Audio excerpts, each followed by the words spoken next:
बच्चों, हमारा आज का पाठ है एकांकी सूखी डाली।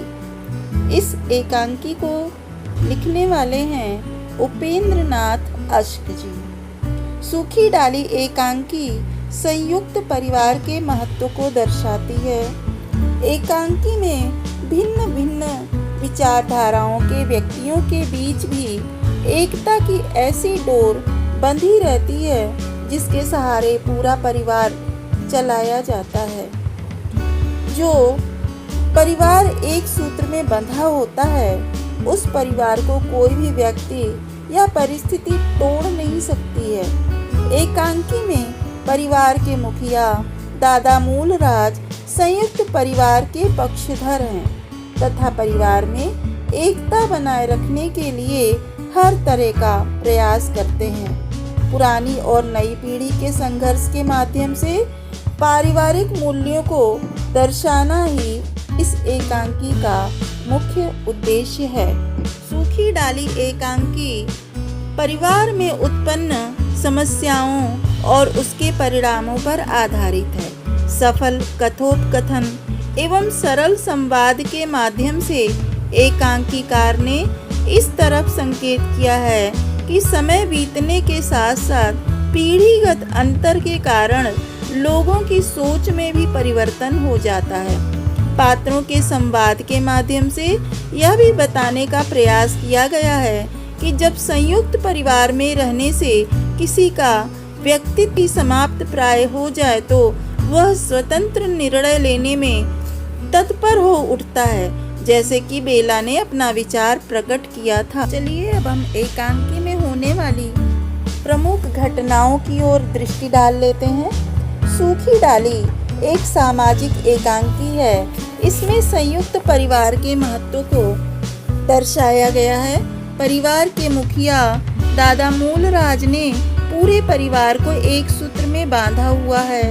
उन्होंने अपने पोते परेश का विवाह एक सुशिक्षित लड़की बेला से कराया है। बरामदे में सभी स्त्रियां बात कर रही हैं, तभी इंदु आकर बेला की बातें सबको बताती है कि बेला को अपने मायके के अलावा और कुछ भी अच्छा नहीं लगता। वह यह भी बताती है कि उसने मिश्रानी को यह कहकर काम से निकाल दिया कि उसे काम करना नहीं आता। इंदु ने बेला को समझाने की भी कोशिश की, किंतु बेला ने इंदु की एक न सुनी।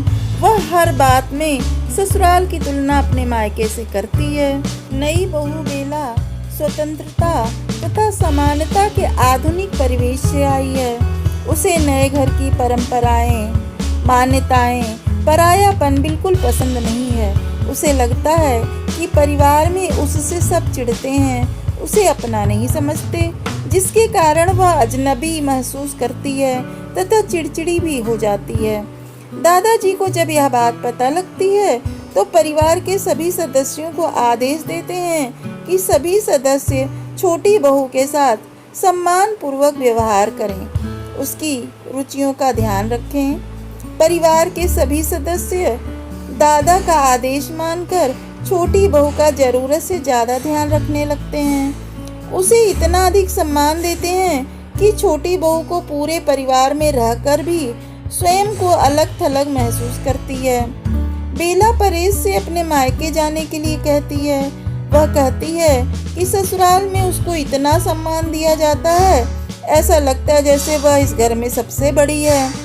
परेश बेला से कहता है कि पहले तुम्हें यह शिकायत थी कि कोई तुम्हारा आदर नहीं करता, अब जब सब तुम्हारा आदर कर रहे हैं तब भी तुम परेशान हो रही हो। इंदु बेला से बताती है कि दादाजी के समझाने पर ही सब आपका आदर कर रहे हैं। दादाजी नहीं चाहते कि कोई भी इस घर को छोड़कर जाए। बेला मन ही मन कुछ निर्णय लेती है और इंदु के साथ दादाजी के पास आती है। उनसे कहती है कि इस तरह तो मैं पेड़ में लगे लगे ही सूख जाऊं, मुरझा जाऊं। सबने मुझे गलत समझा। दादाजी, आप पेड़ के किसी डाली का टूटकर अलग होना नहीं पसंद करते, पर आप यह भी तो नहीं चाहेंगे कि मैं पेड़ से लगे लगे मुरझा जाऊं। ऐसा कहकर वो रोने लगती है। दादाजी के हुक्के की गुड़गुड़ाहट बेला की बात सुनकर बंद हो जाती है। अर्थात वे भावी संभावना को समझ चुके थे। इस प्रकार कहानी की घटनाक्रम समाप्त होता है और पर्दा गिरता है। अब हम एकांकी के प्रमुख पात्रों का चरित्र चित्रण देख लेते हैं।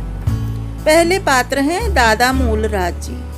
दादा मूलराज एकांकी के प्रधान पात्र हैं। संयुक्त परिवार के पक्षधर हैं। घर की छोटी बहू के घर से अलग होने के विषय में पता लगने पर परिवार के लोगों को उसका सम्मान करने के लिए कहते हैं। मूलराज साहसी, परिश्रमी एवं निष्ठावान व्यक्ति हैं। अपने इन्हीं गुणों के कारण उन्होंने अपनी जमीन को 10 गुना बढ़ा लिया है। ये मधुर स्वभाव के भी हैं, अतः अपनी सूझबूझ और कोमल स्वभाव से कठोरता को भी जीत लेते हैं। दादा मूलराज में बुद्धिमत्ता और विवेकशीलता भी पर्याप्त है। परिवार की एकता को बनाए रखने के लिए अपनी बुद्धि और विवेक का परिचय देते हैं। दूसरी प्रमुख पात्र है बेला। बेला एक प्रतिष्ठित और संपन्न कुल की सुशिक्षित लड़की है। तुनक मिजाज तथा घमंडी भी है। हमेशा ससुराल और मायके की तुलना करती है। ससुराल में काम कर रही 10 वर्ष पुरानी नौकरानी को ठीक से काम न करने के लिए निकाल देती है। बेला हाजिर जवाब भी है। उसके मन में जो होता है वह उसे तुरंत बोल देती है। सामाजिक स्वतंत्रता की इच्छुक भी है। ससुराल में उचित सम्मान न मिल पाने के कारण वह अलग होना चाहती है। बेला विवेकशील तथा भावुक स्त्री भी है। उसे अपनी गलती स्वीकारना आता है। अपनी गलती मानकर वह इंदु से कहती है कि तुम मुझे जी कहकर मत बुलाया करो। अंत में दादाजी की भावनाओं का सम्मान करते हुए वह परिवार में मिलजुल कर रहना स्वीकार कर लेती है। अब हम एकांकी में आने वाले कुछ कठिन शब्दों के अर्थ को भी देख लेते हैं। विटप, विटप मीन्स वृक्ष।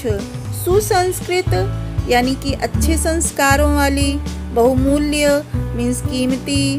शाखा मतलब टहनी। अनादर मीन्स तिरस्कार।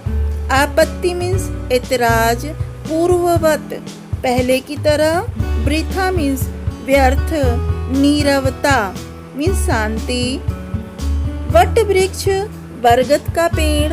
क्लांत मीन्स थका हुआ। दूरदर्शिता यानी कि आगे की सोच। अहाता मीन्स आंगन। स्तंभित आश्चर्यचकित। फूहड़ मीन्स गंवार। पुलक मीन्स प्रसन्नता। तानाशाही निरंकुश शासन। निस्तब्धता मीन्स खामोशी। प्रभुत्व मीन्स अधिकार। कस्बा मीन्स छोटा शहर।